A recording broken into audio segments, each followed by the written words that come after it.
Salon sur la santé et la sécurité au travail organisé par la Caisse générale de sécurité sociale. Nous en parlions hier soir sur ce plateau. Cette année, le soin et l'aide à domicile sont particulièrement visés. Et pour cause, c'est un secteur en pleine expansion. La population martiniquaise est vieillissante, vous le savez. Il s'agit donc d'aider le personnel soignant à prévenir les risques de chute ou les blessures du dos. Vanessa Etienne et André Kioncu. Quelques agrafes à attacher et en quelques minutes, voilà comment porter en toute sécurité une personne invalide. En toute sécurité pour le malade comme pour les dents. Et surtout sans aucun effort. Le soulève-malade est le nom de cet appareil qui facilite considérablement le travail du personnel soignant.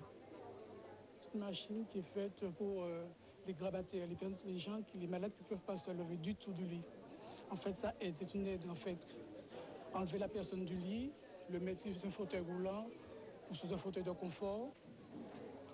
Les malades sont directement concernés par ces équipements spécifiquement conçus pour faciliter leur quotidien. Marie-Ange, victime d'un traumatisme crânien, a bien voulu se laisser porter par le soulève-malade. C'est excellent. Pas risqué, non? Pas risqué. Vous avez eu peur? Oui, j'avais eu un peu peur, mais après ça a été. Un salon où les professionnels du secteur et les particuliers peuvent se rencontrer et échanger. Les thèmes majeurs sont les risques professionnels et l'accompagnement des personnes âgées en Martinique. Pour informer les acteurs des entreprises, tous les partenaires qui sont dans l'environnement des entreprises, sur les outils, les moyens d'action, les formations, les aides techniques, financières qui existent pour améliorer les conditions de travail dans les différents secteurs d'activité.